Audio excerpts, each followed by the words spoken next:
Hold up, hold up.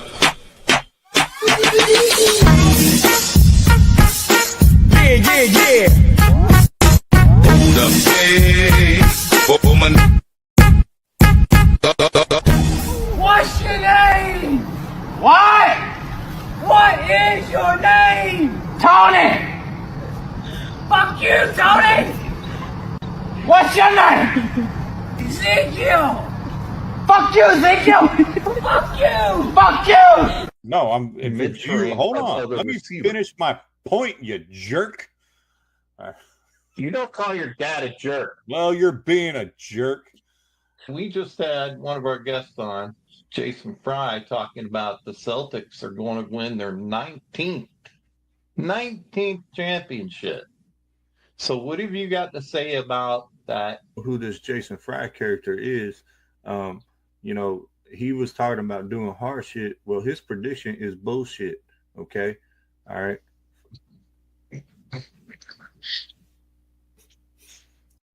I have a feel we're about to be joined by Sir George. He normally comes out of the black hole. Oh, there he is. Sir George. He is it's back. You play football. What's up? Well, I just want to say, Hey, Hey, Jerry. Hey, Jerry. I just sold Jerry joke. Hey, Jerry. You said, well, this ain't your number one. You're number one, Jerry. Number one. Oh, my God. We're moving on. We've killed the Cowboys. Matter of fact, get out. I'm tired of talking to you. Give me freaking JJ. Bring JJ on the show. Holy crap. Let's hear his opinion about this damn trade and why they made this decision. I think you're trying to cover your own ass right now and just not admit of ninth in the country. I think you're just trying to cover your ass right now. And you know what? I got a big ass, so that's a lot of cover. It take a blanket, damn it. More like a drape. Did you just pull a drape? Is that so I can open it up when I need to go? Hey, you're getting too deep into this. Rivalries make sports great, but they got to be on the same level. And I'm sorry, Angel Reese ain't on the level of Caitlin Clark. Like, it's not Magic Bird. If you don't want to commit to it, take your ass and be a PE all-star. First off, you need to get your facts effing straight. How do you like me now? What? You're the coach. Shut up, dude. All you haters, shut the hell up. Just shut the hell up. Whoa.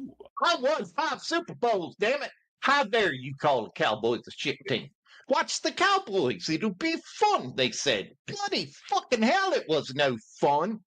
It was like riding a train around one of the Kardashians' asses, and you just disappear into this abyss of ice.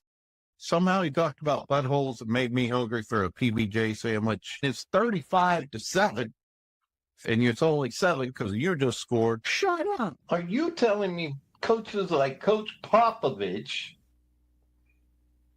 does plays in spaghetti noodles? The thing about Coach Popovich is he actually liked to use popcorn with super glue. Popcorn with super glue? Yeah, he would put super glue little magnets on the bottom, and then he would arrange them on the board, and he would like color them different colors, and that would signify the opponents. And yeah. Are those the players? I don't want to give away any industry secrets on that particular thing, but yeah, I'm just gonna say you gotta. Yeah, I don't really know what I'm saying no more. And they're playing with sticks, and they're playing with a little puck all the time. Expert analysis right there. They play with sticks and pucks. Trying to grow the game, man.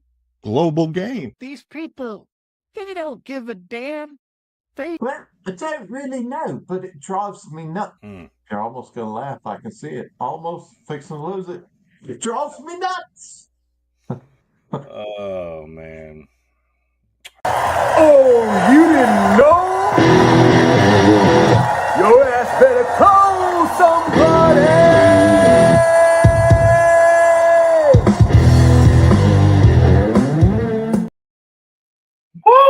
yes, we are back, ladies and gentlemen.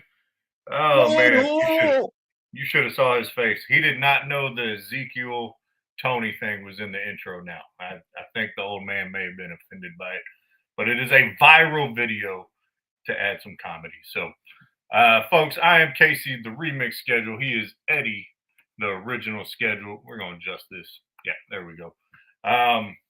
We are back for. I don't know what week we're in. I don't know what episode. We should probably know those things. But yeah, we're here to talk some sports. I stopped putting episode numbers like 6 months ago because once you go live, like we're not recording anymore and then posting, so it's a little different. But old man, you are a man of the people. Let the people know how the last week has been for you. Oh, boring. Pretty much. It's been okay. I mean, I've been watching what's crazy because I said I would never be doing it, but I've been watching a lot of women's sports with the WNBA, which I want to talk about a little bit later. And, because I am loving me some Sophia Cunningham and some Caitlin Clark, and they're actually making some moves here. What? I said creeper. Nah, whatever. I'm proud I of like you. her game.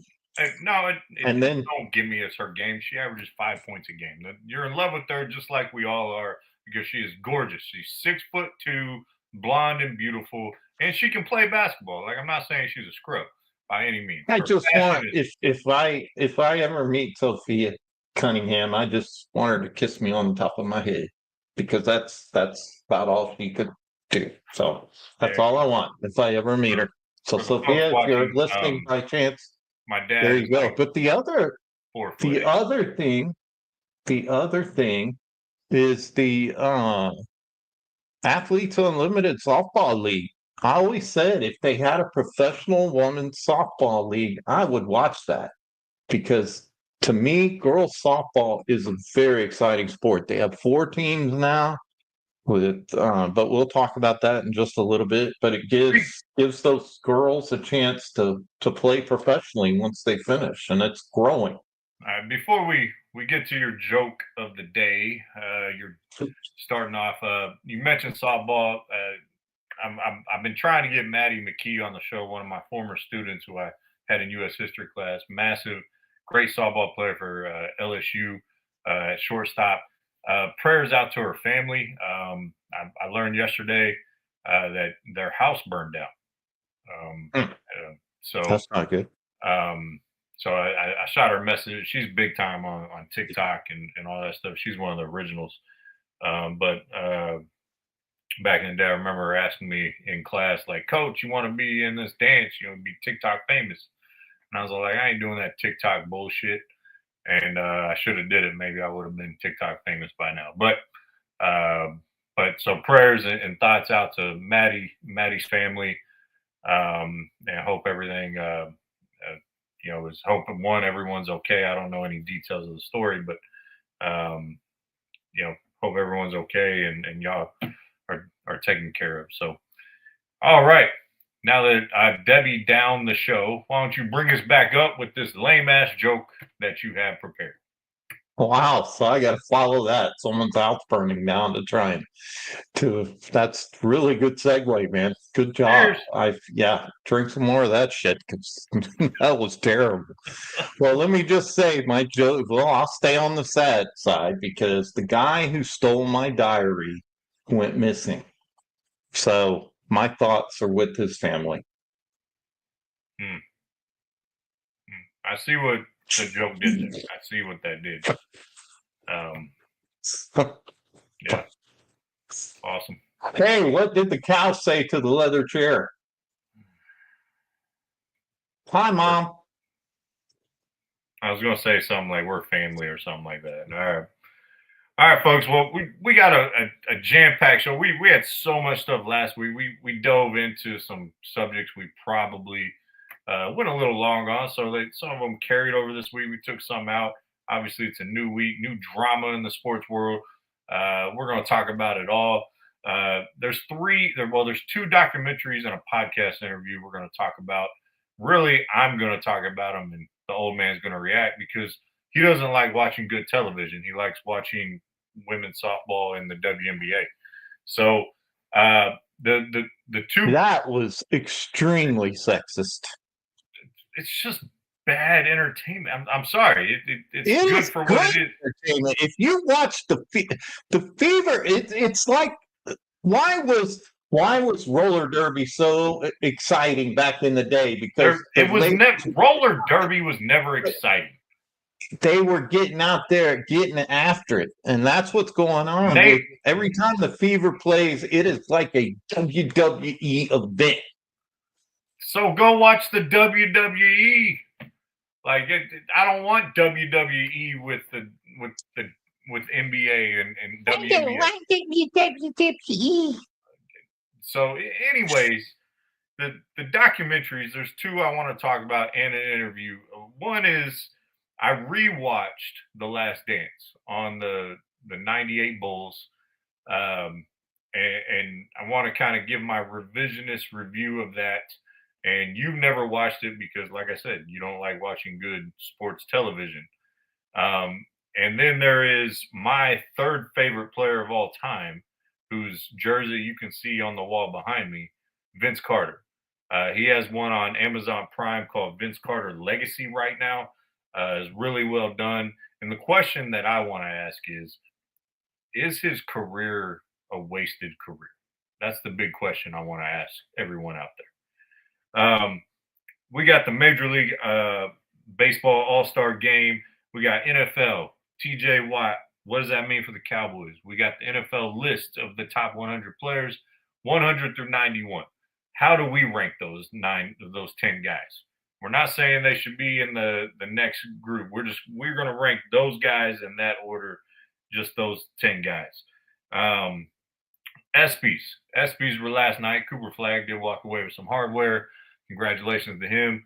But the real talk about Has he ever played a game in the NBA yet? Won it for his college year as the best college athlete of last year. That's what he won it for. Okay, who won the women's? Huh? I don't know. I didn't watch that. See, we Homer alert. I just came across the Twitter post. And that's not why I want to talk about the ESPYs, because all the posts and everyone's talking about is Shane Gillis, the host, and his jokes at the beginning. I'm going to give you my take on that because I know you didn't see that. Yeah, I'll give you mine on that too, because that's the fact that he's getting crap about it's ridiculous. All right. Well, we got Fox FS1. Some job openings were available. Just throwing it out there. We're going to talk about what's going on into that. NBA, we got Lillard, we got Beal, we got Coach J Kidd in the house. He is eating enchiladas at my dinner table right now. All right, so he will be on the show to talk about Cooper Flagg. Coach J Kidd is here. Then Thunder, and then, of course, Sir George at the end will be on the show briefly to finally settle, did we see him at Buckingham Palace or did we not? I think you did. So, and I have a feeling he may have been stalking me and Linda at some point. I think he was. I don't know how you miss a dude with a giant hat wearing a cyclist uniform. We'll get into that at the end of the show. So, all right, let's talk about the ESPY, since that's one of the few things you actually have an informed opinion on. You're saying he's taking crap. I don't have an issue with the jokes he made. I just didn't think they were very clever jokes. Like, I don't care about the subject area. I just didn't think they were very funny in the world of comedy. Like, I don't care about the subject on it. I love the subject area that he went after people. But I just didn't find the jokes funny in themselves. It's probably his delivery. I've never been a Shane Gillis fan, I guess. So what did you think about that? Did anybody really know who Shane Gillis is before, except outside of a Bud Light commercial? Did anybody know? Yes. I mean, he's got a ton of comedy specials on Netflix. I do believe he's not a small time comic.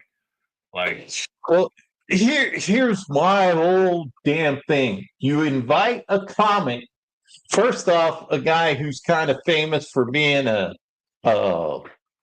good old boy, drinking Bud Light, making stupid commercials, he's not on any real show or whatever, and you expect him to be lighted up. First off, I don't watch award shows. I just think they're goofy now. You know, the ESPYs were made just so everybody can dress up and be on the red carpet, so they have something. So ESPN has something like the other networks do, like the Grammys and the Oscars. To me, it's just a bunch of gloating over shit that shouldn't be gloated over. If they win an award in their sport, then I'm cool with that. But ESPYs is just, it's another stupid award show that everybody, here's the thing about the award shows. Every single one, Oscars, Grammys, Nickelodeon, all of them. There's always something that people are bitching about. So just stop doing them. Nobody's watching them. Nobody. That's not going to happen. They're going to keep doing them, obviously. Not every award show is stupid. There is an award show in Dallas that nominates and awards out for podcasts. And we would like to say that one is an awesome award show. And if we're nominated, we would love to come and just sit in the crowd, or, you know. We got more chances of winning an Emmy than we do that. Probably. So, I don't like, he's catching crap because some people were offended. Go ahead and be offended by his jokes. That's your problem. You brought a dude in there that is known for roasting people and has kind of a sideways view of life, and like, I don't think people were fully ready for it, and that's on them. Like I said, I don't have a problem with any of the jokes he made. I just didn't think they were super clever. Like, and maybe it was the delivery of them. I was not offended by any of the jokes at all. So if you were, that's your problem. And you're right. The award shows, I haven't watched an award show in forever. Only reason I know about this part is because I saw the highlights on Twitter and TikTok. So, yeah. My whole thing: stop inviting comedians to host things, whether it's an award show, it's a political event, or whatever, and expecting them not to say shit that they think is fun. Well, what's fun? No, what is funny about the whole situation is he even said on one of them, like, Disney approved that. Like, so, like, the super, not to get too political, we all know Disney and ESPN, they are liberal leaning left organization, which actually will lead into one of the podcast interview I want to get into here in a little bit. But ultimately, they approved everything he wrote. So if you want to be mad at anyone, don't be mad at Shane Gillis. Be mad at Disney, or be mad at the executives at ESPN, because they hired him and they approved everything that he put out there. And I applaud Shane Gillis for taking that route, because it's time to stop. How does a generation of kids raised on South Park ever be offended by anything? Just the whole point of comedy, most of the time it's funny because it's making fun of someone, either themselves or someone else. That's 90% of comedy. So it's like his Caitlin Clark joke. Just laugh at it. Like just his laugh Caitlin at Clark. it. He's like, me and Caitlin Clark have a lot in common. We're both white, and we've nailed threes. We've nailed a bunch of threes or whatever. He's making fun of himself in the joke, and then he goes, also, Caitlin Clark, will keep beating, will work at Waffle House so she can keep, like, fist fighting black women or something of that nature. If you've seen a lot of Waffle House highlights, there are a lot of African American women fighting at Waffle House for some reason. Maybe it's something they're putting. There's a lot of white dudes too. Well, there's a lot of white trash. It don't matter on the race. Waffle House has a certain clientele. I get that. The only reason I mentioned the race part is because it was in the joke. But you're right. Waffle House does have a certain clientele, and it is. Let's just be honest. Who goes to Waffle House late at night? People who have been drinking. that's where they go because it's mostly it don't matter who they are, what they look like. It's usually people who've been drinking, and they That's go to true. the Waffle House All not right. because they're going to get a gourmet meal, but it's the same thing as Denny's or Jack in the Box. All right. Well, let's move off of Disney and ESPN and all that craziness. Fox, man. Fox has had a crazy ass year as a sports network, and I don't want to spend too long on this, but they just canceled 3 shows. Breakfast Ball, who I've always liked Mark Schlereth, ever since he worked at ESPN. Not a huge fan of Carton. I think he's a radio guy, and the other nerd guy he has on there who's been on First Things I First. didn't even know Schlereth was still on. That tells you how much I was into it. Well, it used to be the Carton Show, and then they rebranded it to Breakfast Ball, and now it's gone. And then the Speak Show with Joy Taylor, and she's been the center of all this. That they let her go, and she's been involved in 2 of the sexual harassment lawsuits.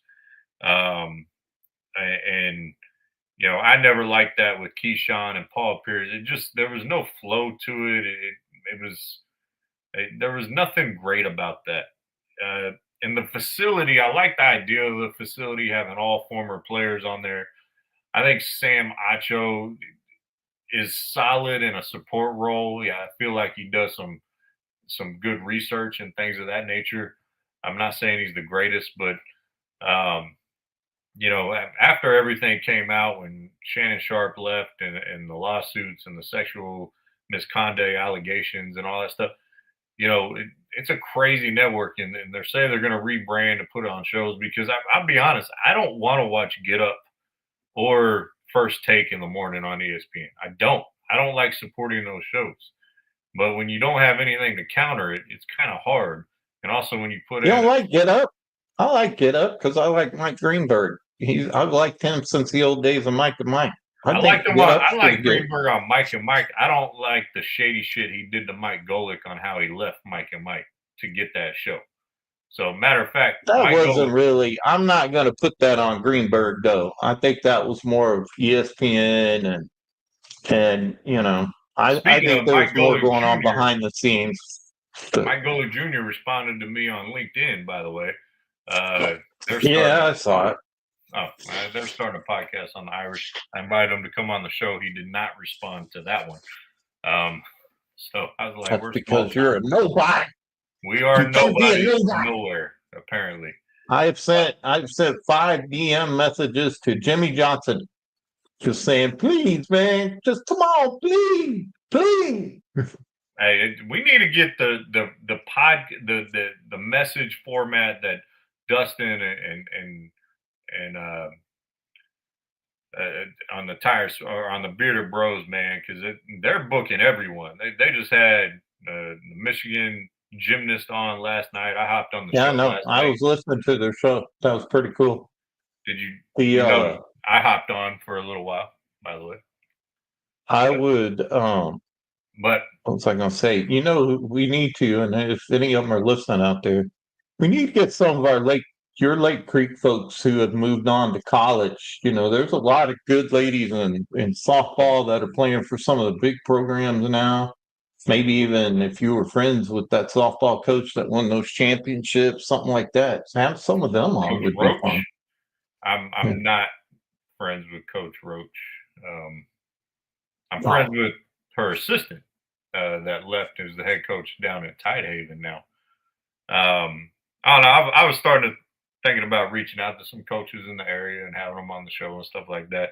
Since I've interviewed them for the Chip Howard Sports Talk show, see if they want to come on here. But all right, let's blah blah blah blah. Where do we want to go from here? Let's go NFL. That's always a good subject. Then we'll go MLB. NFL, man, TJ Watt. Did you see the contract? 3 years, 123 million. 41 million a year. Mm-hmm. What's that mean for the Cowboys? I think they had to do that to keep him, and because it's Right. It's funny because everybody's talking about, oh, they got Aaron Rodgers or whatever. I'm going to keep saying it. It's not the Aaron Rodgers that played for the Green Bay Packers. It is the Aaron Rodgers that played for the New York Jets that you got. And you want to see how that goes? It's not going to be as good as they think. So to me, they had to sign Watt because after they're going to have another disappointing year, which I believe they will, because they play in the same division with some pretty good teams, that they needed to sign him because he would want out of there. And what does it mean for the Cowboys? Well, obviously, it's JJ is waiting again, costing himself money, waiting on Micah. Should get it done. Shouldn't be waiting, but he's somewhere sitting on a toilet somewhere going, I'll be there. I'm all in that toilet. I'm all in. There you go. You just Try don't to know get what's that going on. image out of your head. You know what? I can't wait for Cowboys training camp to happen. That way, he says another catchphrase so we can be done with this all in line. Like I can't wait for it. Like the all in is played out. So I'm hoping Jerry comes up with something new in spring training, which starts here in a week or two. Maybe next week actually. But yeah, it's classic terrible negotiating. Wait and wait and wait and wait till these other guys sign. I mean, when you got to start signing guys to massive contracts, it's an issue. Now, something you have to give them credit for is they've drafted well, and I think 67% of their first rounders since like 2010 have been all pro players, which is by far the most in the league. So they do a great job drafting. The problem when you do it's a good problem to have, but you got to end up paying these guys. And when you start paying guys a lot of money, it's hard to build a team, get that big time free agent we've been longing for, or have a sustained success in it. So in the league, so that's a toughie, man. And so I think an issue, um, you know, you got to re-sign Micah. He is a game wrecker, but I think if you're not going to re-sign him, you better trade him and get what you can. But I don't think they're trading. Let's just take a look at the top 5 end rushers and what they're getting paid. First off, for a 3-year, TJ Watt just beat Myles Garrett by $1 million because Myles Garrett gets $40 million. Crosby comes in third, 35.5. Nick Bosa, 34.7. Then Josh Allen, 31. If you look at guaranteed money, it changes a little bit. Who do you think gets the most guaranteed money? Who's the dumbest team when they sign contract? I mean, I'd say the Cowboys, but Who? I would normally say it's the Cowboys. No, I'm saying who signs the Cleveland. most guaranteed Cleveland. goofy ass money contracts? Cleveland. Cleveland? Yeah. Oh, okay. I couldn't hear you. You're cutting out for some reason. But yeah, Myles Garrett gets 123 million guaranteed. Nick Bosa comes in second, 119. Then TJ Watt at 108 guaranteed, and then Crosby at 91, and then Josh Allen at 88 million. So you figure if they consider Micah being in that top 5, they're going to have to pay him between 35 million to 41 million for 3 years, and they're going to have to give him close to 100 to maybe 115 of guaranteed money. There's your contract, JJ. That is where you sit now because you're waiting and waiting. Yeah, I mean they always wait, so nothing surprises me there ultimately. So yeah, Yeah, mistake after mistake after mistake. When it comes to contracts, great at drafting, great at bargain bin shopping, terrible at negotiating your star contracts, which ultimately either keep your team intact or gut your team. So, pretty bad Well, there. All right, let's stay in the just NFL. Let's talk about this top 100 list. All right, you got 100 through 91 was what we were going to do last week.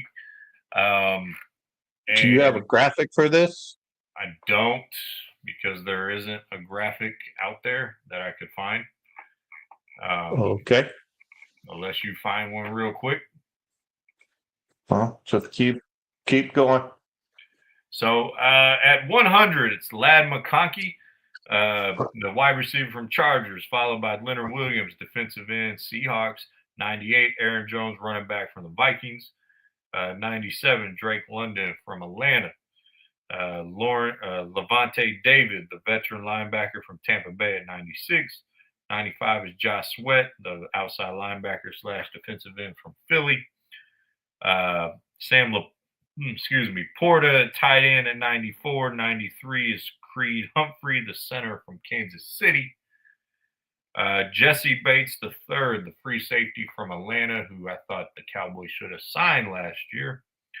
And 91 is Tua, quarterback from the Miami Dolphins. Do you have an issue with the order of these 10 players? Is the biggest question. I'm looking at them now. So 100, you said, is McConkey, right? Yes. I'm looking at the right list. Okay. Do not have an issue with that. Williams. I mean, here you could argue for a few people, but I don't. This one isn't to the point to where someone's being snubbed from the last 10. It's not something like that. I mean, I think Levante David and maybe even Sweat should probably be higher. Just because the impact they have on games. Those would probably be the two that I would look to. What do you get with them? You don't know. Except maybe an injury, unfortunately for him. But I think Levante David and Josh Sweat are probably should be higher on this list. They didn't have great stats in 2024, but I think if you're looking at, I guess this is supposed to be the top 100 going into 2025, right? Yes. Based off But of last year's, that's about the best I could do right there on short notice. Little fuzzy. I think Tua is too high. I do. I think Bates is a little high. I think Laporta, Sweat, McConkey. And I don't even. I would put Aaron Jones at 100. To me, he's not that great. So I would put probably Sweat at 91, Laporta at 92. Leave Creed Humphrey there because I think offensive linemen are undervalued. And then I would throw Leonard Williams right behind him and then McConkey and then just kind of fill it out. But overall, yeah, I mean, you're not going to get too upset about 100 through 91, right? Like you pointed out. So, I don't think you're going to get upset all the way down to 50. Once you get in the higher 50s, that you can start thinking that people are being left out. But it's very subjective. And like I said, I think Levante David over his career has been a pretty amazing player. So no doubt. I mean, I think he's a Hall of Fame linebacker. He's got championship ring that year with good old Tom Brady came to Tampa. So, but yeah.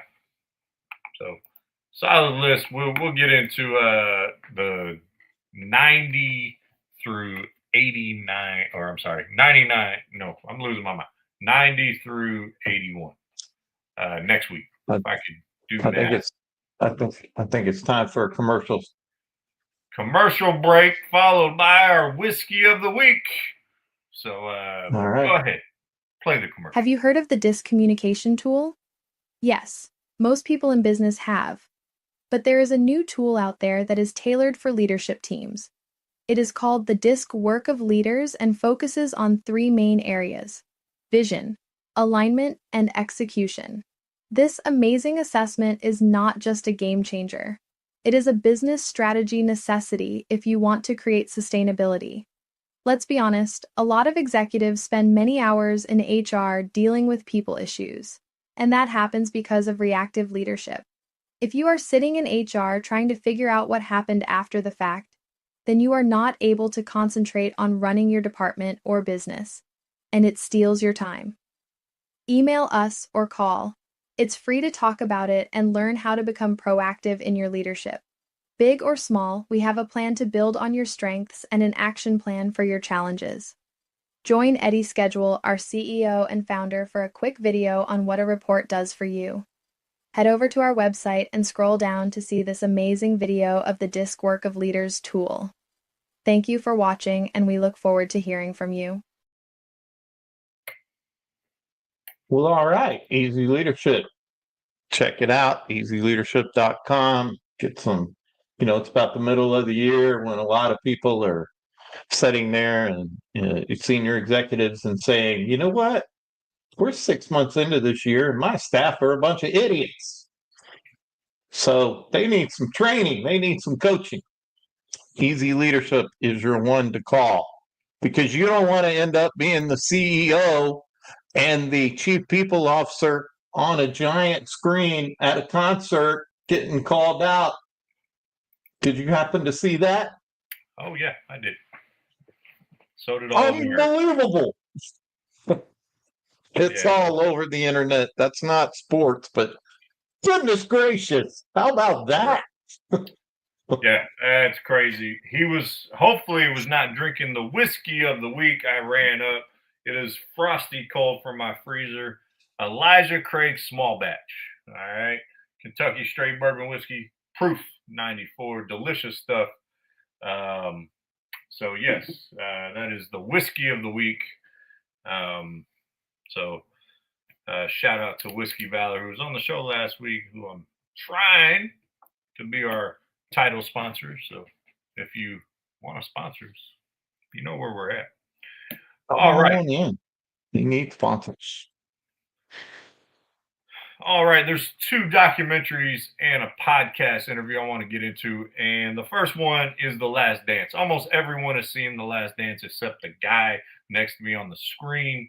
It is I've seen highlights. You don't get the full effect seeing highlights, okay? I watched Jordan's whole career. Do I really need to see it? This is all behind the scenes stuff. It goes in depth. It's 10 episodes, 10-hour-long episodes. So you do got to dedicate probably 2 or 3 days to it, as far as if you're not going to binge it in one day. But man, a recent vote came out that Michael Jordan is the GOAT. The GOAT list came out. LeBron's number 2 on that list. That's wrong. It's incorrect and it's stupid. That part of it. He is below Kobe. He is below Magic, and arguably below Bird. I would NBA. put him below Shaq. I wouldn't go that far, but I would put him below Kareem and probably Bill Russell. But when you watch this documentary, it just reminded me how great Jordan was and how big he is. Every room Jordan goes in, he's the alpha. He is the guy in the room. Allen Iverson talked about this when they did the All 75 team, that how the greats of the game, from Dr. J to Magic to Bird to AI to Melo to Dwayne Wade to, and it may have even been Dwayne Wade saying this, maybe not AI, but when Jordan walks in the room, you know it and you feel it. No one else has that effect. And to see the progression of Jordan's career in depth from his rookie year and to what he overcame, and then leaving the game after the murder of his father, and then coming back and still dominating after a year and a half away from the game. Yes, that is the 10-part documentary event. That's a few years old now. It's really nice to go back and rewatch and to understand his psyche, because he doesn't apologize for not being a nice guy. And when you think about what he was trying to accomplish in his career and being he never admits that he's the greatest of all time, but he really does say, I wanted to be on that level of Magic and Bird and those type of guys. So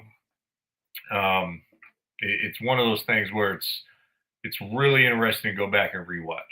Obviously it's geared towards Jordan, and there's some controversial stuff in there as far as the Dream Team and Isaiah Thomas, and did he have an influence on that and all that, and they get into why he left or why he retired the first time. Was it a suspension for gambling debts and they just didn't want to come out and really say that? I don't think that had anything to do with it. So it's just, it goes in depth.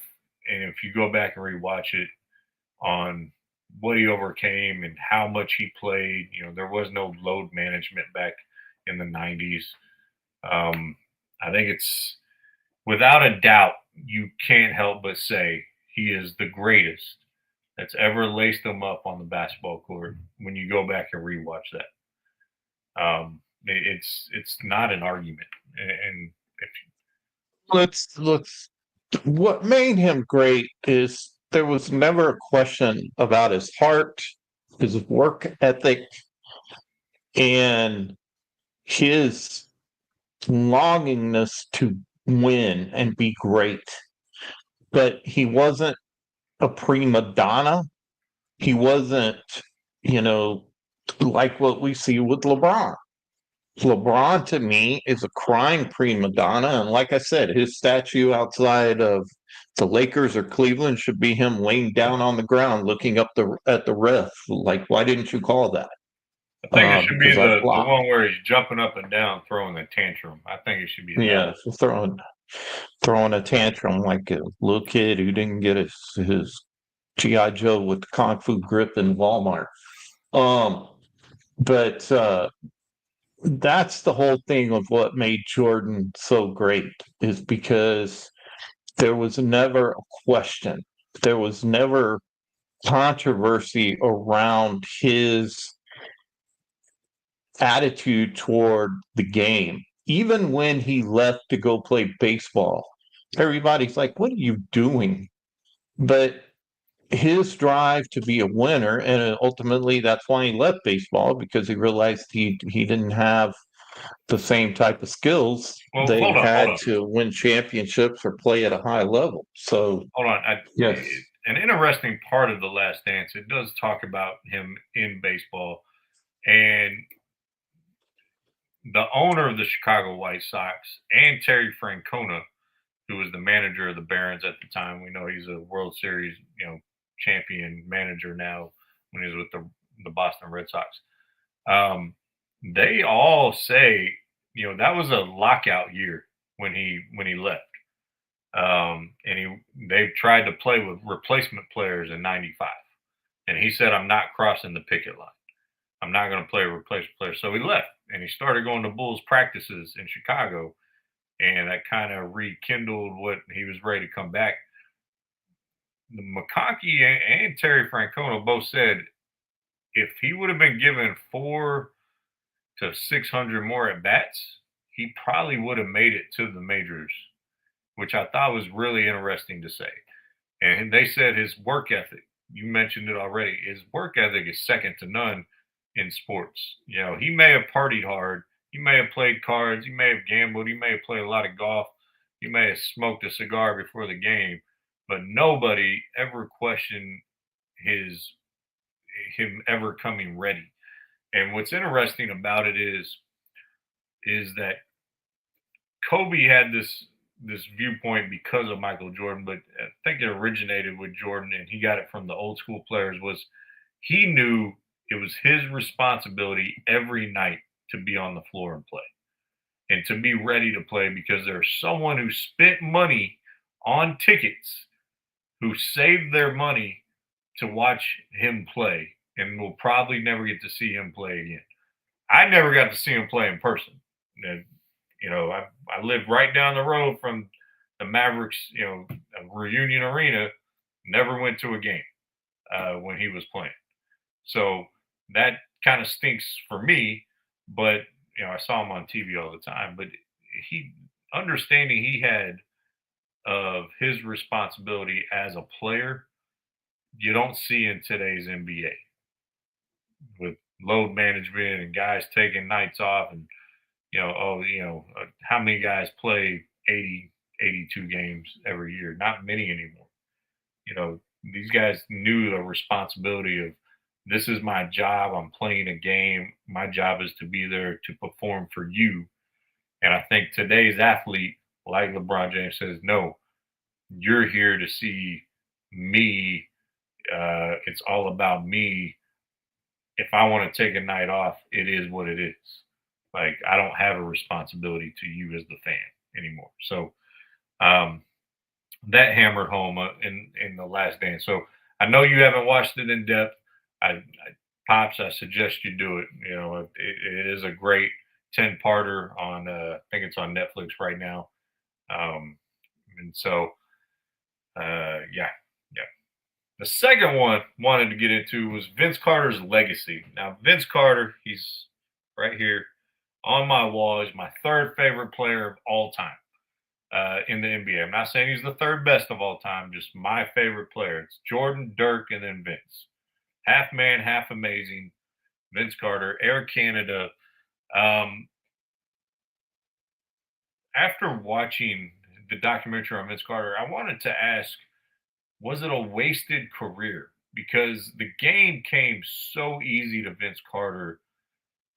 Athletic. He is the only guy that I think athleticism is in the realm of Michael Jordan.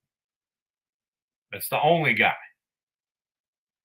in the history of NBA. His in-game dunking to me is second.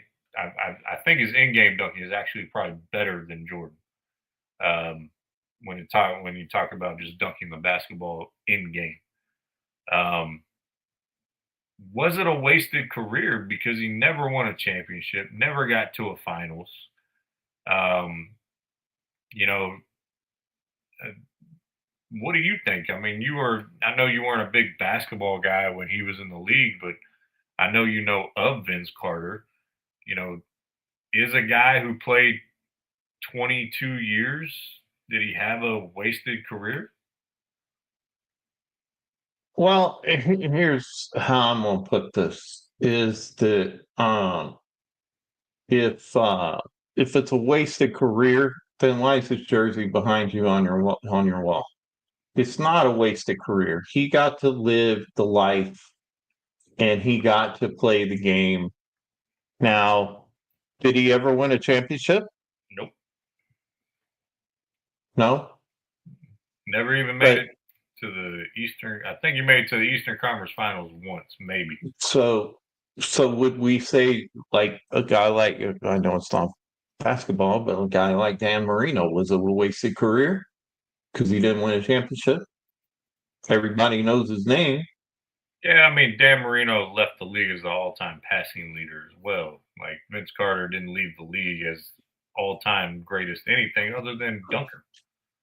Well, that's something to be remembered for, right? I mean, he was the guy who could light it up when he got to dunk the basketball. So I don't think it's a wasted career. I think that's relative. That's really in his mind. Does he feel like he accomplished what he needed to accomplish? Obviously, it's going to be without a championship, but I don't think it's a wasted career. I think your whole point of playing the game and people knowing your name and being one of the stars of the game, which he was. Then no. I mean, that's my final answer is no, it's not a wasted career. So I tend to agree with you. I just wanted to ask the question, and I was hoping some folks would throw some comments in there. Quiet night in the comment section, by the way. Mhm. But it's one of those things where 22 years. I don't know if you could say playing 20. It was either 21 or 22 years in the league. Um, it wasn't a way. He was the face of the league at one point in the early 2000s. After that 2000 slam dunk contest, he not only put himself on the map, he put Toronto Raptors on the map. Toronto as a basketball franchise was only about 5 years old. I think they came in '95, only about 5 years old at the time, and they were a bad franchise, as most expansion franchises are. So ultimately, I mean, he inspired a lot of people, not only in Toronto but in Canada, because that was Canada's team. Like, I mean, Vancouver left pretty damn quickly to go to Memphis. So uh, you can't tell the story of the NBA without Vince Carter at some point. And that to me tells me it's not a wasted career. It to me, it might be a little bit of a disappointment because he is, outside of MJ, the most talented basketball player I've ever seen. He had more God-given talent than Kobe Bryant, Allen Iverson, Tim Duncan. Go down your list. The talent was off the chain, and the game was so easy to him. I don't think he ever developed you the killer part of it. Like, it just, he never got the Kobe gene. If he would have had Kobe's killer mentality, I think he would be one of the greatest of all time. By the way, I had those shoes that he's wearing in that picture, just in blue. Um, but yeah, my third favorite player of all time to watch. And I thought it was interesting how they went through his transition from being a star and a starter after he left Orlando, going to the bench and accepting a reserve role, and how it was an adjustment for him. And then when he gets to Atlanta and Memphis after Dallas, really becoming a player coach essentially and mentoring these young guys. To me, and I don't know if you remember this, but he took a lot of criticism for leaving before the Eastern Conference Finals Game 7 to go to his college graduation. Like, he promised his mom that he would walk at his college graduation. And people said he missed the final shot because he wasn't at shoot around that morning, which is a bunch of bull hockey.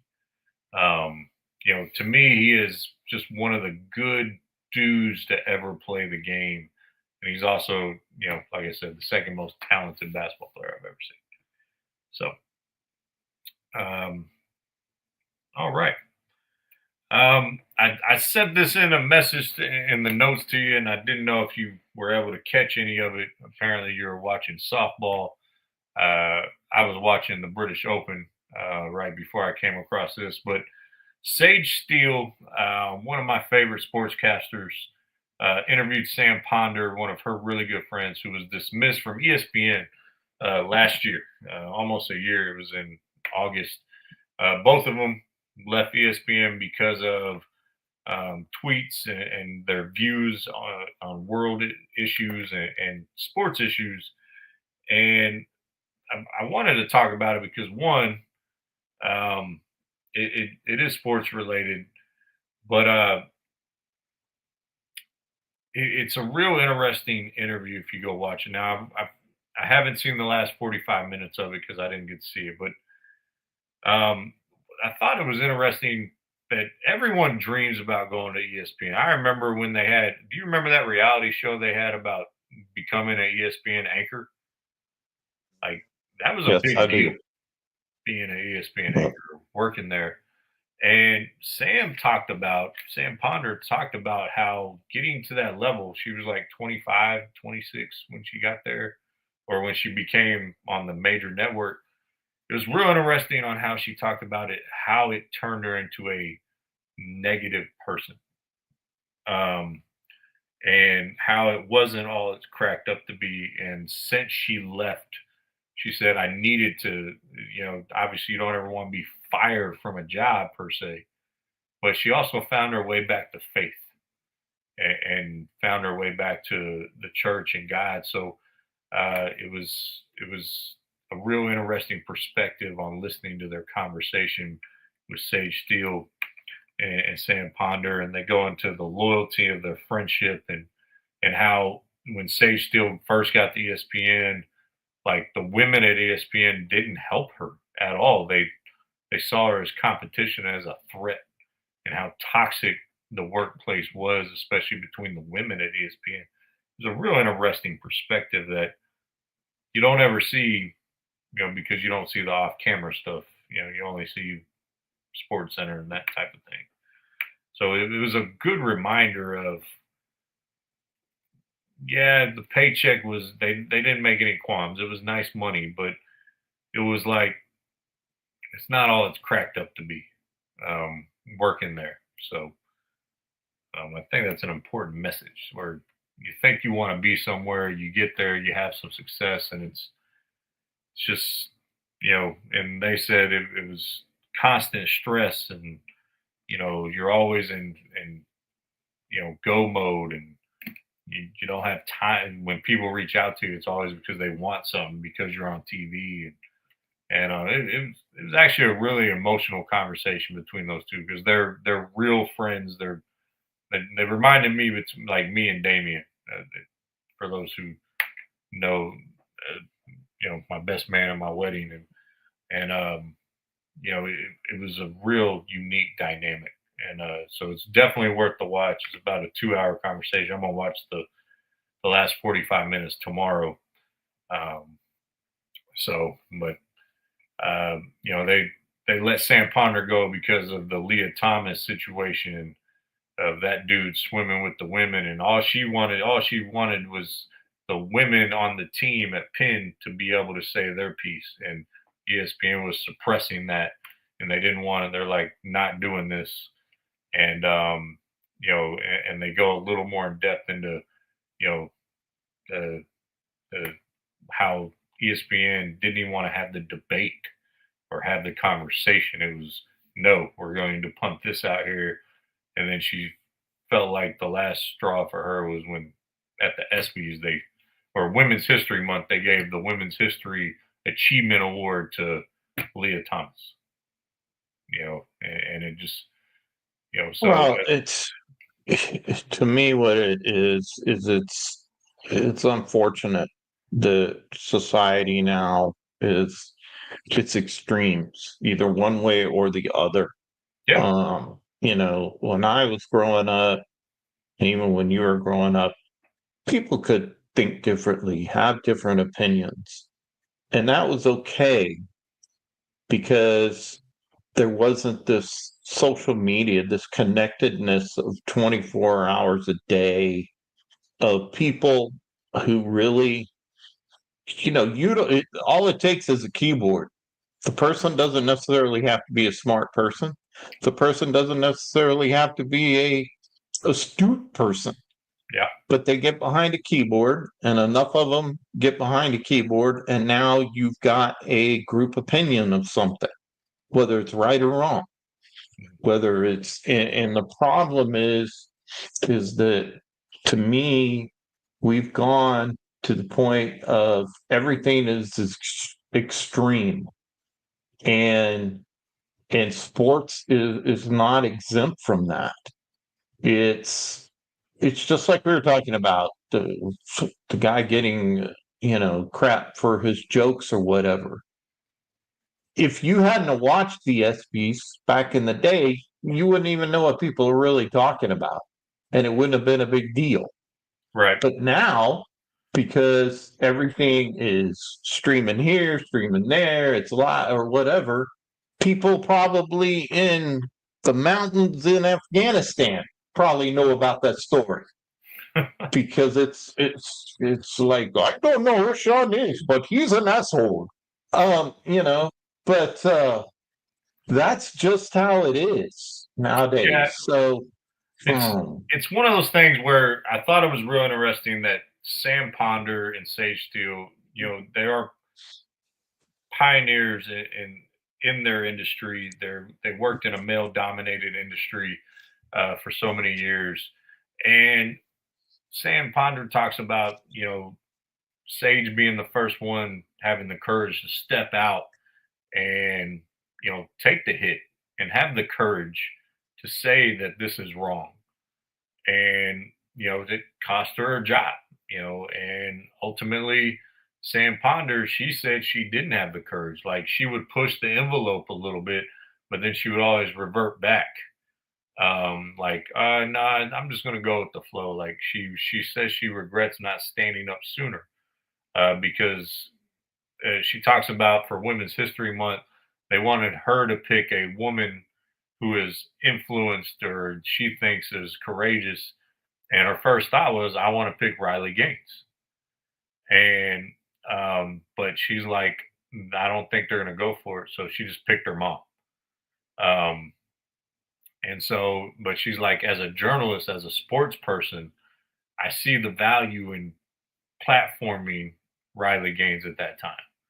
And so, and telling about her struggle and, and women at Penn University dealing with a dude in the locker room and all that stuff. So, I think it was a great message to when you don't, and when you don't worry, when you step out and have the courage to do the right thing and say the right thing and say, no, this is wrong. Um, and just be willing to have the conversation in situations in sports. And that's why we're talking about it, because it is sports related. I'm just not going to go off into politic land or anything like that. Is you got to have this thing. And what's crazy is Sam Ponder talked about there was executives at ESPN behind closed doors off the record saying, we agree with you. There's just a big activist group here at Disney that we have to bow down to right now. And they weren't happy with the things you tweeted and you favorite. Like, she got fired for a favorited tweet, by one of the girls at Penn University that was on the team. So it's real interesting. The social media aspect, the connectivity, and how you can be held accountable for quote unquote your social media preferences, I guess. well, it's not just that, but I'm also going to remind you, she's not the first.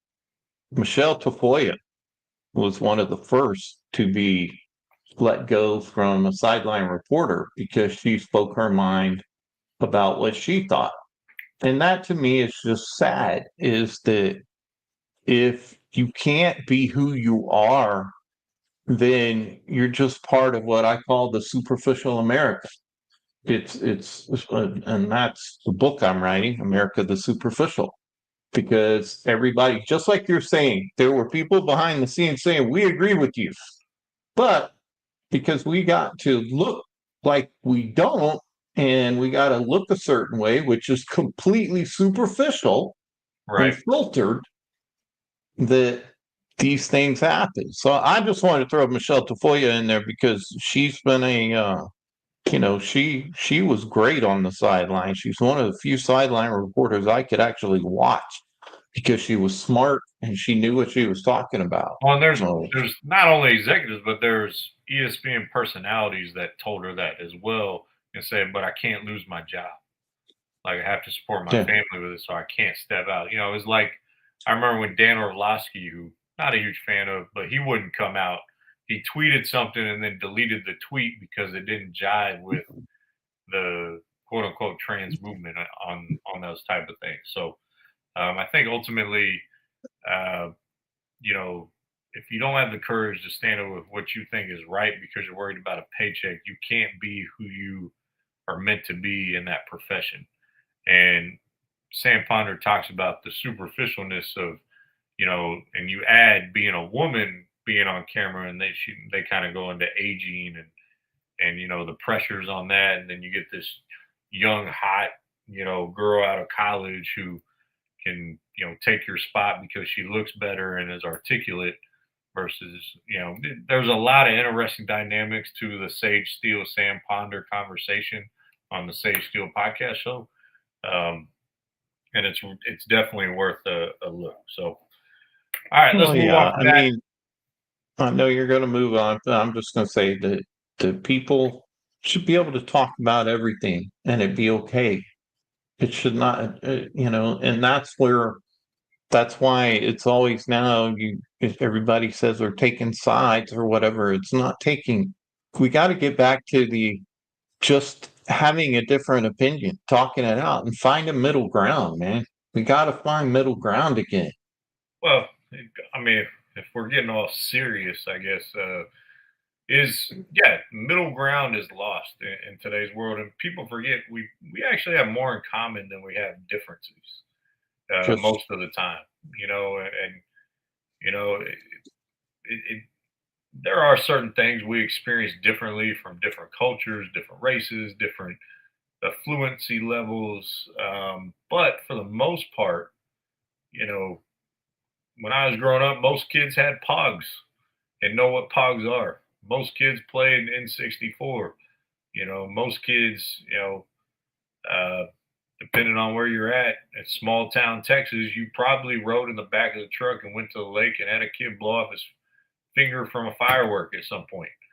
You have similar experiences in life generally, no matter where you're at, and especially generationally. I guarantee you most of your Gen Xers have similar experiences to you growing up in the 70s and 80s. So there are middle grounds to be had. The problem is people just get all up in their emotions all the time. And it's unfortunate in life. So so I will just share one last thought. Because I had a guy, obviously I've been looking for a new gig on my professional side, and I had someone ask me a question that has stuck with me. He said, in all your years of experience and all of being around people, what have you learned the most about people? And I said, and I truly believe this, that deep down, everybody is just trying to do the right thing. And unfortunately, based on environment, situation, and things, people get skewed from doing the right thing. But deep down, and I know this probably goes back to the Diary of Anne Frank, because I think she says it in there, that after all they went through, that she still thinks deep down that people are good. And I believe that. I think deep down, everybody is just trying to do the right thing. It's just unfortunate we have all this superficial bullshit around us. Period. All right. Major League Baseball All-Star Game. All right. Speaking of superficial bullshit. Yeah. I didn't watch a single second of it. I'm going to be honest. I didn't watch the Home Run Derby. I watched more of the All-Star Celebrity Softball game than I did of the All-Star game. And that was about 37 seconds of that. But I did see the highlights on how it finished. Swing off. You pick so many guys from your team, you get 3 swings. You can take as many pitches as you want, but 3 swings, the most home runs wins. Do you like that ending? Is it a baseball game? Yes, it's the Major League All-Star game. Major League Baseball. I'm just saying it's not part of the game. It's stupid. It's just play a damn game. Well, you got to understand the premise of why they put this in, because I think twice both sides ran out of pitchers at one point. Like throughout All-Star history, the teams literally ran out of pitchers because you can't sub anyone back in, and no pitcher pitches more than an inning or two at most. And so they put this in to see if the game ends in a tie at 9 innings, the game isn't going on, and you're out of pitchers for the team. So I think it's actually a smart thing for an all-star game. I don't ever want to see it to settle a regular season game. That's dumb. But the all-star game, I think it is fitting because you have the home run derby. You kind of have that mixed into all-star weekend. It kind of adds a little bit of drama. And this is the first time we've ever seen it. So I actually liked it that they ended it that way. I did not like that they gave Schwarber the MVP, who didn't even have a hit during the all-star game. He just had those 3 home runs in his 3 swings to win it for the National League. So, but I do like the premise of it because you don't want that game going forever. You're running out of pitchers and people to play and put on the mound. It just makes sense. I liked it. Well, how about they add some more pitchers to the roster if that's such an issue? It's supposed to be a baseball game, It's not a freaking an all-star softball game. It's an all-star I game. understand that, but do they or do they not still determine who gets home field advantage in the series? I don't know. You're gonna have to Google that one because I thought they did away with it. I think it's still a thing, but I'll look it up. I think it's a fun kind of way to end it. You give both teams the same opportunities. The manager picks those guys before the game starts. I like it.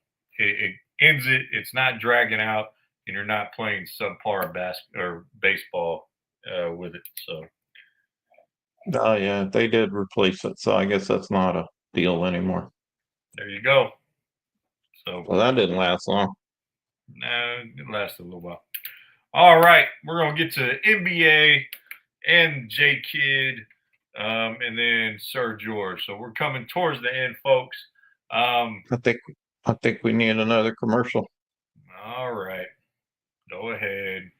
Now that Recognized Game shared added their followers, let's hit them with a commercial while they tune in.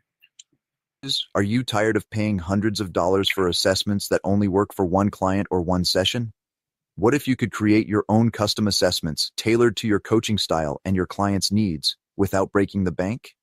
With Easy App AI, you can. No coding required. You can build assessments that are specific to your coaching programs, track your client's progress, and gather the data you need to drive meaningful results, all for a fraction of what you'd normally spend on third-party tools. Have a book you have written and want to make an assessment to go with your book?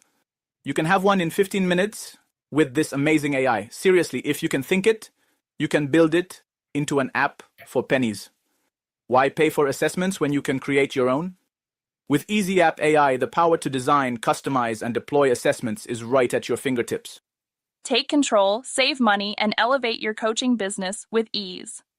Look, most people use AI to just write and really only scratch the surface of its power like it's some new toy. But if you get in the game and be proactive about your skills, you will have hundreds, if not thousands, of new ways to grow your business. You can even start building your first app for free. We have a free plan for you to start with. Ready to start? Visit easyappai.com and create your first assessment today. The future of coaching is here. You just have to want it more.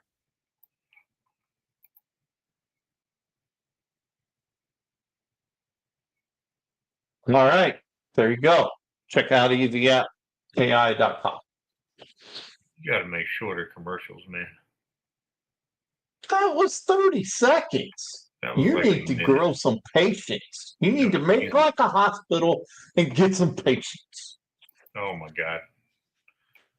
I don't go to hospitals. All my exes work there.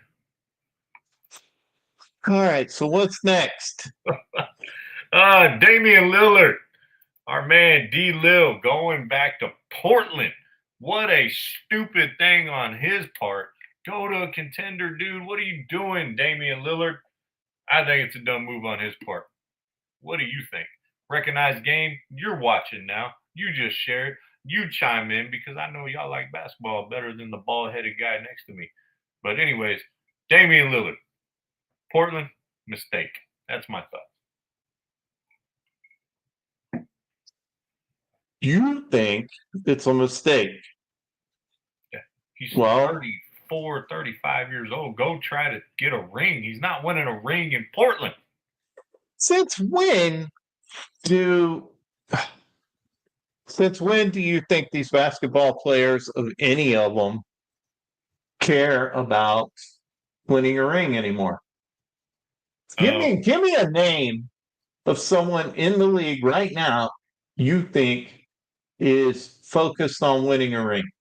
Giannis, Jason Tatum, Steph. I think Steph Curry still wants to win a ring. Halliburton, and I think the Knicks want to win a ring. I mean, there's a lot of people that want to win rings. If you just, there you go, Knicks, Brunson, right there. I think, maybe he's come to the conclusion that he's just going to finish out next year and retire coming off his injury. Maybe he wants to be done and just finish at home, like our guys at Recognized Game mentioned. He missed his kids. I guess he didn't move his kids out of Portland. It's not a bad thing. I totally get that. I'm not going to knock the guy for that. I just think he should have went somewhere to try to be a contributor to a championship run. So, but it's unfortunate because kind of like we talked about Vince Carter earlier, was Vince's career wasted? Was Damian Lillard's career wasted? He had moments in Portland. He was loyal. I love his loyalty. He tried to go to Milwaukee to win one with Giannis. It didn't work out. He's going to be one of those guys on the list of great guys that never won one. And that's unfortunate to say because he's not winning one in Portland. Nope. So. But I just think it's the state of the NBA. I mean, you named quite a few people, but I think you basically can field one team with the people who you can name off the top of your head that want to win a ring by their play and by how hard they work. It's basically one team that you could field. I think generally every player in the league wants to win a ring. That's why now I will say, not according to LeBron. But no one gives a shit about LeBron and his opinion on why LeBron says that why is everybody on us about always getting a ring? Well, why don't they just let us be? That's because he's upset that he's not, big dog. He's not Jordan. He's not the greatest of all time. And a lot of people, we already went over this in the show. So, not even top 5 in my book. So, so you had Lillard to Portland, then you had Bradley Beal get the buyout from Phoenix. He went to the Clippers, the geriatric Clippers. If they're healthy, their top 5 guys are, 10 years ago, really scary. I just think they're old and decrepit, and I don't think they stay healthy enough, and I don't see that working out to come out of the West. I think Bradley Beal should have went to a team where he could have been the 6th man and just been a guy who lights it up and ultimately had a chance to win. The Clippers have a chance. It's probably a 1% chance, but I don't see that working out. James Harden had a great renaissance year last year. Still doesn't play defense, but he had a great offensive year last year. I think he's going to go back to regressing. Kawhi's skills, are diminishing ultimately. So, that team for the Clippers in 2 years are all going to be in nursing homes. So, Brooke Lopez, I think, is old enough to be my dad, basically. So, but there you go. That's pretty old. I know your dad. All right. Well, I think he's done eating enchiladas. So I'm gonna go get Coach J Kidd for the viewing pleasure of the folks. So Oh, well, I guess that leaves me here. So, with that, I guess the big thing about the Mavericks going in this year, and I will obviously ask Jay Kidd as he comes in, is you got Coop. He's actually been lighting it up in summer basketball. I know Casey thinks I don't watch, but I did. And I've been kind of keeping an eye on some of the summer ball a little bit.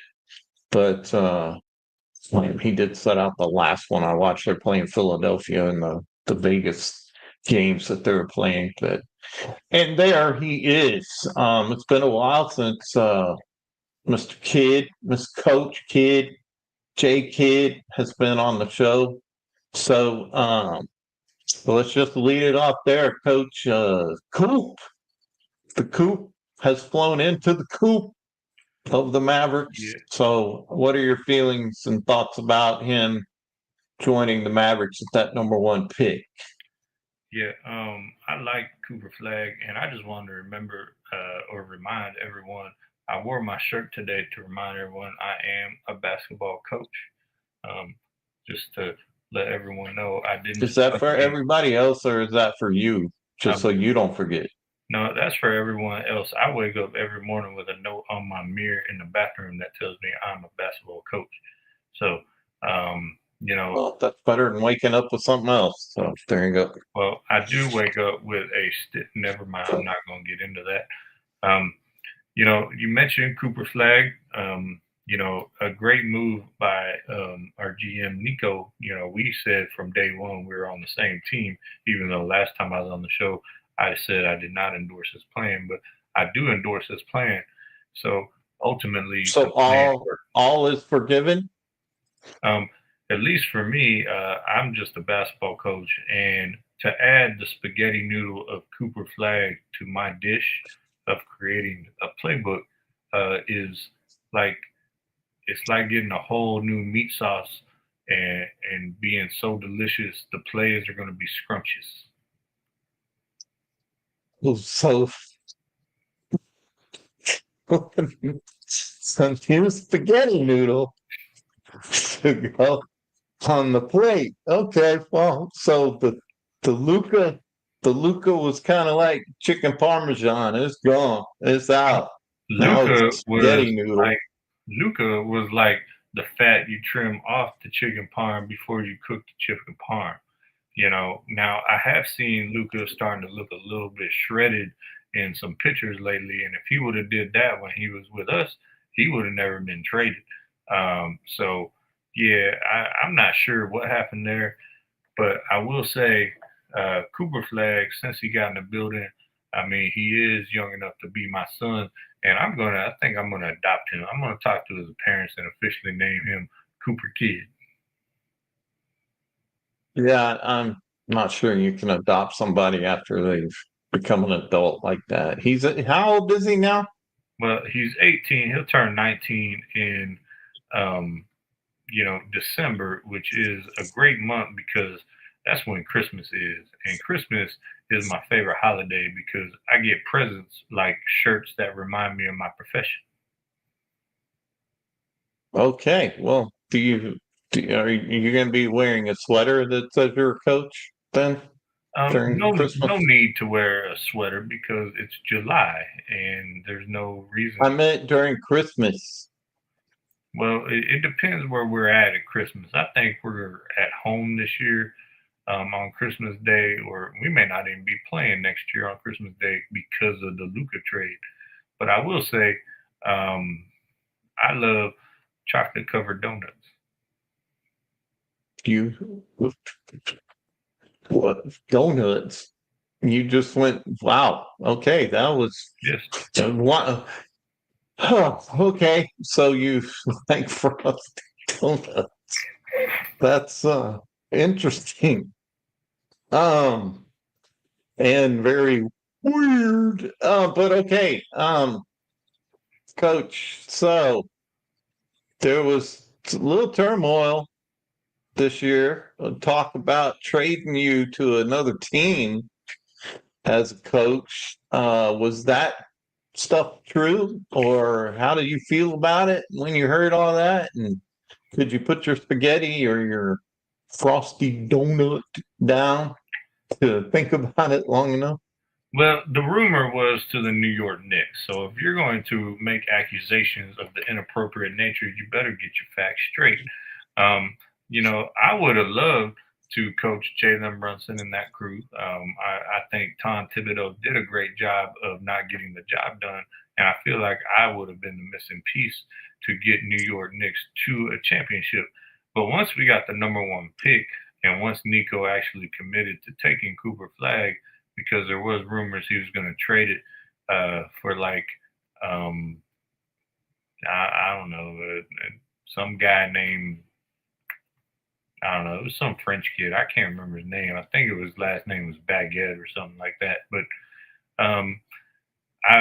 once he decided not to trade for a bag of bread, I was on board with the Dallas Mavericks, and I was like, I can definitely whip up some more spaghetti noodle playbooks, and we can go to war. I'm actually thinking about, since Pop is out of the game, he's not coaching San Antonio anymore, the great Popovich. I'm thinking about asking him if I can use his trademark popcorn and magnet method, because I think that would be more conducive to not wearing a kid's bib while I make plays. Okay, everything you just said makes no sense, but okay. The spaghetti part of it, do I detect you have a little Italian part of you, or is it just you like the noodles? You like having a weak noodle? Now, I don't have a weak noodle. My wife never said that. A floppy noodle, I should say. No floppy noodle here. We are a very satisfied couple. Spaghetti is a floppy noodle. No, Once you cook it starts off very stiff, but then it becomes a floppy noodle. I mean, that happens to every man when they Well, that's cooking what I'm noodles. saying. The spaghetti noodle really, in to your credit, resembles life. It starts All off right. as a Listen, sir. so This happens every time I'm on the show. Yeah, I don't really like the tone that you're taking and what you're insinuating, because you said my wife's a whore, and I don't appreciate that. So no one said I'm that. going to end this. No one said that. No one said that. I just said life is like a spaghetti noodle. It's very before you cook it, it's very stiff, and then it becomes a very loose noodle. That's all I was saying there. So yeah, very interesting to talk to J Kidd and learn a little bit about his philosophy. If we learned any damn thing at all, except to be confused. Hey, It's what did you is do? he in the You pissed bathroom him now? off. Is he shedding the enchiladas? No, he's pissed off because he was saying you called his wife a whore or something like that. That was very rude of you. Look at the tape. No one called his wife anything. I think he might be starting to lose his hearing based on being around that arena. Wow. So, All right. yeah, that was Well, just a little goofy. Always entertaining, Jake Kidd. Was he getting into spaghetti again? Is that what he was getting into? Well, it's like I said, spaghetti is like life. It starts off very hard and then goes through a lot of heat, and then it becomes just a very loose noodle. A very weak, very floppy noodle. Words of wisdom from the bald-headed wise man. Life starts out hard like pasta and becomes limp as you get older. Good I didn't Lord. say limp. It just becomes floppy. Not good advice, ladies and gentlemen, at all. All right, the Oklahoma City Thunder. Okay, Is this the beginning of the end for OKC? They're starting to have to pay guys. They extend SGA, they extend Williams, they extend Chet Holmgren. Hopefully, in that contract, they've agreed to force feed him bacon grease and peanut butter and jelly sandwiches because Chet Holmgren needs to eat something. Good Lord. Give that man some food, some steak. Take him to Perry's Steakhouse every night and give him the pork chop. Do something. But is this beginning of the end with Oklahoma City Thunder? Do you think so? No. Why not? No. Why don't you think it's the end? Because I think they have an organization that each year, depending on how the chess pieces are arranged, they seem to do pretty good. And I think keeping just a few of those folks together are going to continue to be provide that nucleus of what they've started to put together this year. I mean, obviously, they lit it up. They were one of the best teams out there. And I think, yes, the players are a big part of that, but the organization as a whole, a lot of people forget about that part of it. And I think I like the way OKC is run. And especially for the, comparatively speaking, the smaller market that it's in. I think OKC is actually a pretty good run franchise. So no, I think they kind of know what they're doing there. That's just my opinion, though. When you start paying people, I said this with the NFL teams as well. You got to start making decisions. Now, here's where OKC is different than most, and this is where I would agree with you. And I was wondering if you're going to bring this up or not. In 2026 and 2027, they have 6 first-round picks. 6. Now, we know first rounders are 50-50 at best, working out in the league. But really, with those picks, all you need to do is replenish your role players. You're not looking for a franchise guy with those picks. And your own picks, which they only own their first rounder next year, then they have Phillies, but it's protected 1 through 4. Then they have Utah's protected 1 through 8. So they could lose those picks if Utah and Philly get those particular picks. And then Denver in 2027 protected 1 through 5, and then San Antonio's protected 1 through 16. Most of these teams are going to be better and probably not in the running for those picks. Even though I think Philly has a chance to get picked 1 through 4, and Utah has it. I don't know if they'll have 3 picks next year in the first round, is what I'm saying. So I do think they have the potential to keep it going long term. If they get 4 out of these 6 picks total, but ultimately, when you start paying guys, you got to start letting some of those key role players go, those second and third tier guys go, and you never know who's going to actually step into those roles. So I think they're set up properly to keep this going for a while, but it's always dangerous when you start playing. And the Chet Holmgren thing, he's not a $50 million a year guy. I don't understand why they extended him to the full rookie max. It's just, to me, ridiculous. He's not that guy. And he's been hurt a lot since he came into the league. I don't know. I don't like it. Well, I think that to me, it goes back to what goes on behind the scenes and part of the organization. There's obviously a feeling there that he's worth it. Because I don't see Oklahoma as being one of those teams who just throw money at people and hope it works. I think they're pretty good about their evaluation process and coming up with what they should spend on somebody. So I'm not totally. I mean, I think it's a good thing. I don't think it's a bad thing. But someone get that man a steak, please.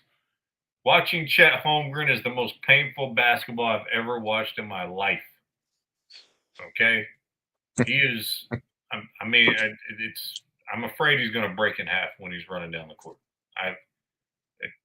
He is 7 foot, 123 pounds. I don't get it. Like, people say Shaq wouldn't survive in this game. Are you shitting me? In today's game, Chet Holmgren trying to guard Shaq. Get the hell out of here. So, hey, genetic bracelets. No one wants your cheap viewers on Streambo. Stop commenting, you jerk. I have a feeling you're probably about to get blocked. Anyways, yeah, that's the last NBA story I had. The last one we got was Sir George at Buckingham Palace. Oh, well, is that who's making noise behind me? Oh, crap. Apparently. Get off this. Go get him, pretty please. Sir George. Been a while since Sir George's been on. So, yeah, Sir George. Me and Linda went to London on our last stop, our honeymoon. Love London. Love the pub culture. Man, it was an absolute blast. Went to London, especially after going to Paris. Paris sucks. Don't go to Paris. People there suck. I shouldn't say Paris sucks. The city was actually not too bad. But, yeah, not a huge fan of the Parisian people. They really are that freaking rude. Just going to be honest. Ultimately, went to Buckingham Palace, saw some of the King's Guard there, and I could have swore we saw Sir George. He's going to clear that up once he comes onto the show. He's taking his sweet ass time right now. Oh, there he is. Talking about, this, you've got to remember, I'm trying to. It's a long ride over here just to be on here for a few fucking minutes. So just give me a fucking minute to get dressed, all right? It's Sir George. I want to look good. I have to. Do you know how much fucking hairspray goes into this thing? That's a hat. Oh my God. What are you talking about?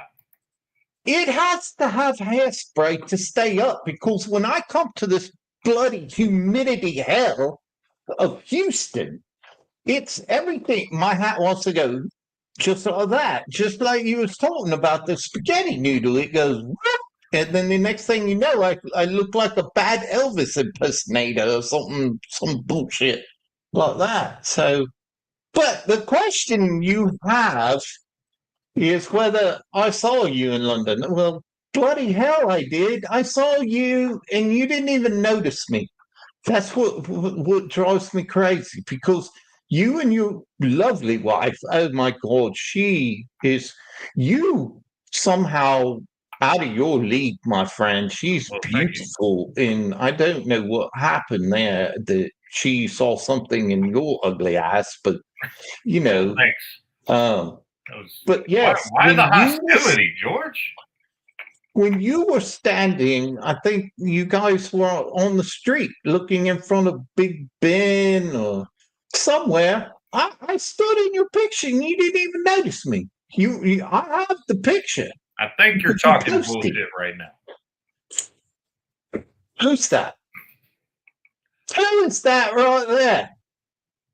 I mean, in all my glory, I see you there, and you're taking a picture, and I'm like, okay, that's Casey. That's Casey and Linda. And bloody hell, you walk off, don't say a damn thing to me. I mean, I'm the guy in the bright yellow cycling suit. And if you look over here, you see this black car that's behind you? Yeah, that's the taxi. No, that's the king. What people don't know is we were heading out to the park to go ride, and he actually does this in secret. And I probably shouldn't be telling you. British intelligence and James fucking Bond will probably be on my ass about this, but but the king leaves every now and then. It's the only way he can get a little privacy, and that's why I was up there and I saw you and I jumped in your picture. There I am. Well, why didn't you say hello then? I tried. I said, No, hey, you mate. didn't say a damn word. You was too busy being all lovey-dovey, being all oh honey bunny and all that sort of stuff like that, or your new lovely bride on your honeymoon, and then I didn't want to necessarily mess with that because, you know, first off, you're on your honeymoon, and I have a tendency to talk a little loud and you know, so there you have it.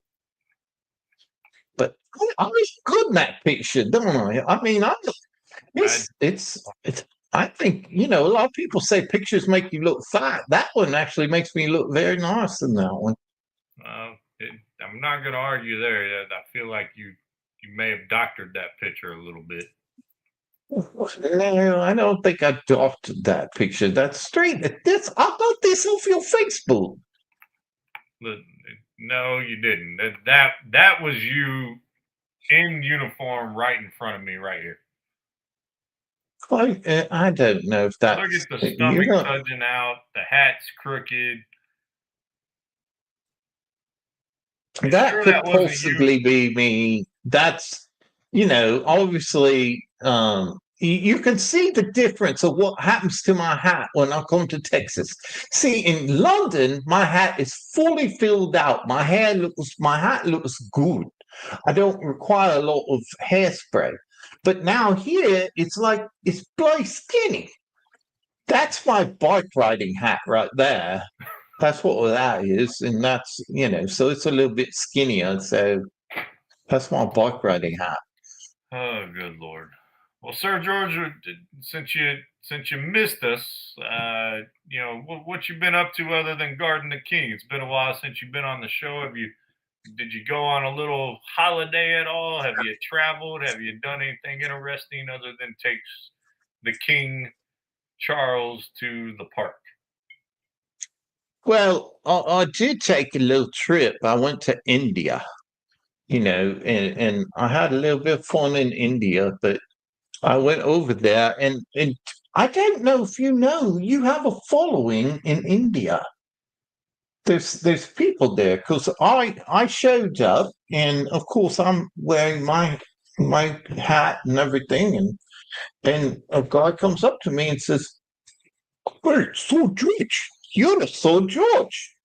And I'm like, "Oh yes, I am George." And he's like, "Well, I use you on the show. I really do. I think you are amazing, and I want to invite you into my restaurant." And so I'm like, "All right, I'll go in." And oh my God, what is he? These people eat the hottest shit I've ever ate. I mean, I've come to Texas and ate your Mexican food, and it's extremely hot.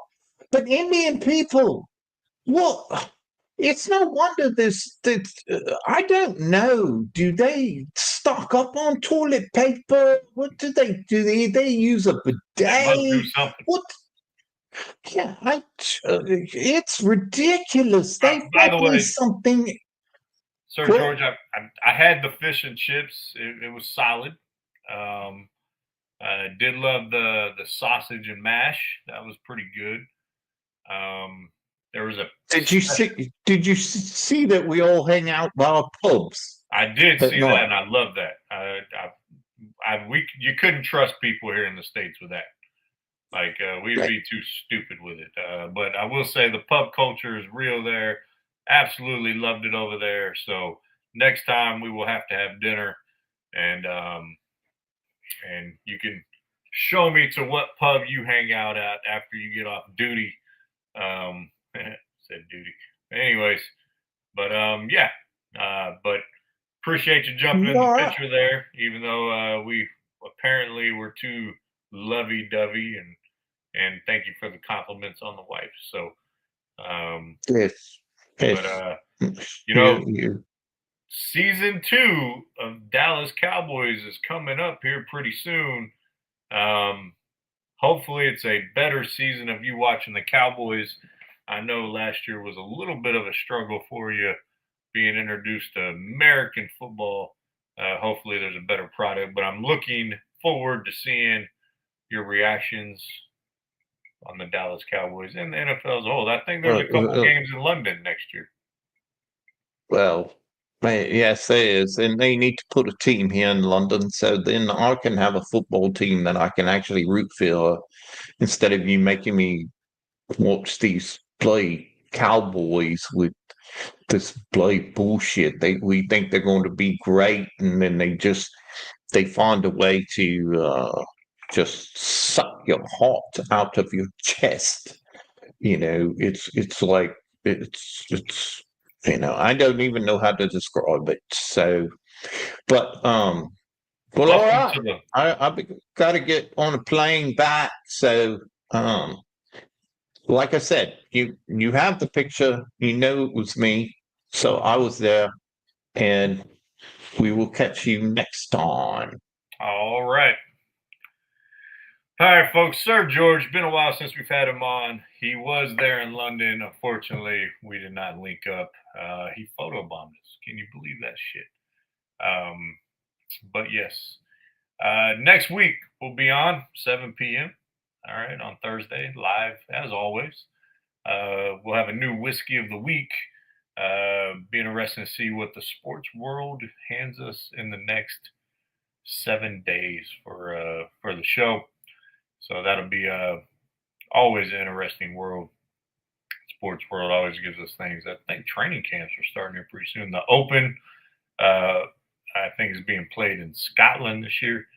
But the Open is going on right now, so I'm sure we'll talk about who wins the Open. I think Scotty Scheffler is 3 under right now.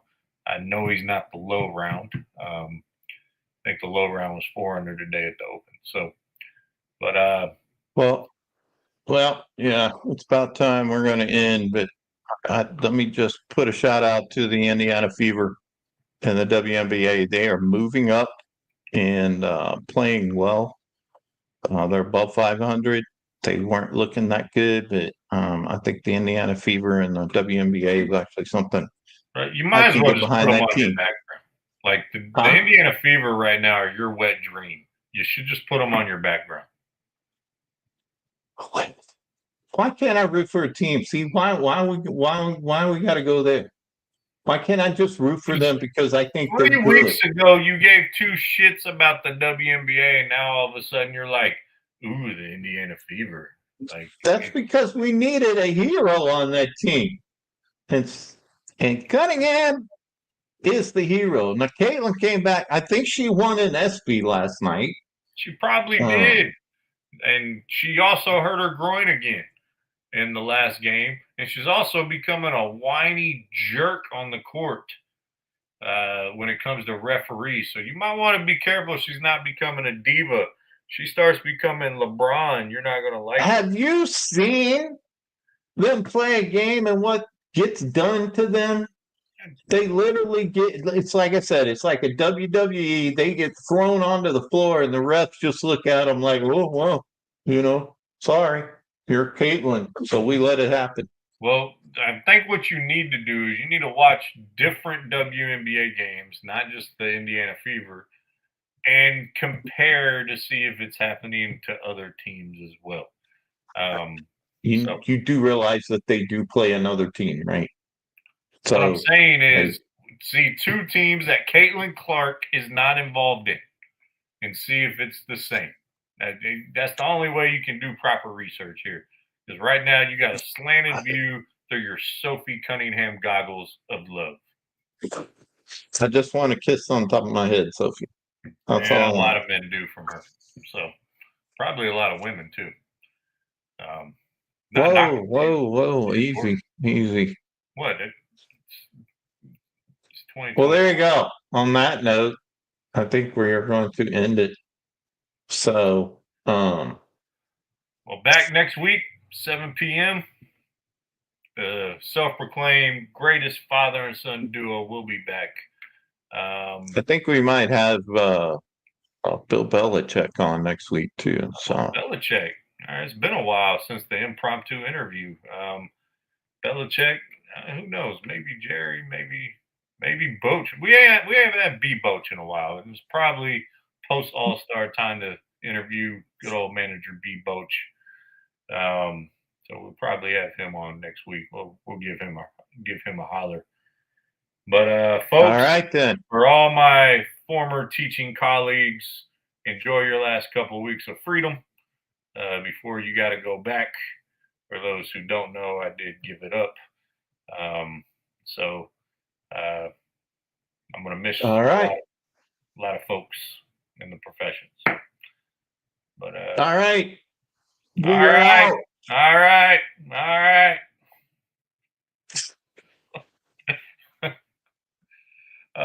Tired of talking about spaghetti and wet noodles. I'm never mind. You're my dad. I'm not gonna say it. I love you too much to insult you that much. I love you too, honey bunny.